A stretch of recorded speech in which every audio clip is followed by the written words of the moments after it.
మనం ఇబ్బందుల్లో ఉన్నప్పుడు మనుషుల కళ్ళి చూస్తాం కానీ, కీర్తనల గ్రంథంలో ఇంకో చోట రాసి ఉంటుంది, యెహోవా సమీపంగా ఉండే దేవుడు అని. మన పరిస్థితులు తారుమారైనప్పుడు, మన పరిస్థితి ఇబ్బందిగా ఉన్నప్పుడు మనం మనుషుల కళ్ళి చూస్తాం. కానీ ఇక్కడ దేవుడు ఏమంటున్నాడు తెలుసా?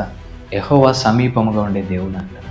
అంటే నీ దేవుడు నీకు సమీపంగా ఉండే దేవుడు. మనుషులు నీకు సమీపంగా లేకపోవచ్చు.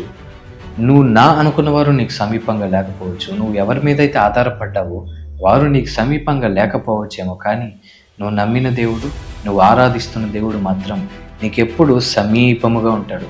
దేవా, నా పరిస్థితి బాలేదు అని ఆయన దగ్గరికి వస్తే చాలు, ఆయన నీకు సమీపముగా వచ్చేసి నిన్ను దగ్గర చేర్చుకుంటాడు, నిన్ను ఆదరిస్తాడు, నిన్ను విడిచిపెట్టడు. నువ్వు ఉన్న కష్టాల్లోంచి ఆయన సరే ఆ కష్టాలు నువ్వే పడు అని నిన్ను విడిచిపెట్టి వెళ్ళడు. నీ కష్టాలలో నుండి ఆయన నిన్ను విడిపిస్తాడు. ఇక్కడ దేవుడు అదే మాట్లాడుతున్నాడు. నీ దేవుడైన యెహోవా నిన్ను విడువడు, నీ చేయి విడువడు అని ఇక్కడ దేవుడు స్పష్టంగా మాట్లాడుతున్నాడు. మనుషులు ఒకవేళ మన చేతిని విడిచిపెట్టచ్చు, అందరూ మన చేతిని విడిచిపెట్టచ్చు, ఆఖరికి మన కన్న తల్లిదండ్రులైనా సరే మనల్ని ఒకనాడు దూరం పెట్టచ్చు, కానీ మన దేవుడు మాత్రం మనల్ని విడిచిపెట్టేవాడు కాదు. ఆయన నిరంతరం మన చేతిని పట్టుకునే ఉన్నాడు, నిరంతరం మనల్ని నడిపిస్తూనే ఉన్నాడు, నిరంతరం మనల్ని పోషిస్తూనే ఉన్నాడు. నిజమే కదా? ఆయన నడిపించి పోషిస్తున్నాడు కాబట్టి మనం ఇంత దూరం రాగలిగాం.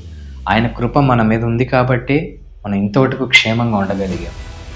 మనం కష్టం వచ్చినప్పుడు మనుషుల వైపు కాక ఎప్పుడైతే దేవుని వైపు చూసి, ఎప్పుడైతే ఆ పరిస్థితి నుండి దేవా నన్ను విడిపించు అని ప్రార్థన చేస్తామో, తక్షణమే ఆయన మన ఎదురు ప్రత్యక్షమై మన సమస్యకి ఒక పరిష్కార మార్గాన్ని చూపిస్తాడు, ఖచ్చితంగా చూపిస్తాడు.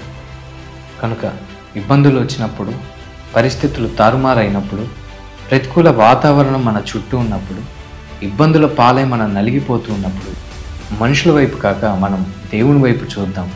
ఆయన మన చేతిని విడిచిపెట్టేవాడు కాదు, మనల్ని నమ్మించి మోసం చేసేవాడు కాదు. మనుషులు కొంతమంది మనల్ని నమ్మించి మోసం చేస్తారేమో, కానీ మన దేవుడు మాత్రం మనల్ని నమ్మించి ఎప్పటికీ మోసం చేయడు. ఆయన మనకి నమ్మకమైన సహాయకుడు. మనం ఆయనకు అపనమ్మకంగా ఉంటామేమో, కానీ దేవుడు మాత్రం మనకి నమ్మకంగా ఉంటాడు. కాబట్టి పరిస్థితులు మనకి తారుమారైనప్పుడు మనుషుల వైపు కాక దేవుని వైపు చూద్దాం. తప్పకుండా ఆయన దగ్గర నుంచి సహాయాన్ని మనం పొందుదాం.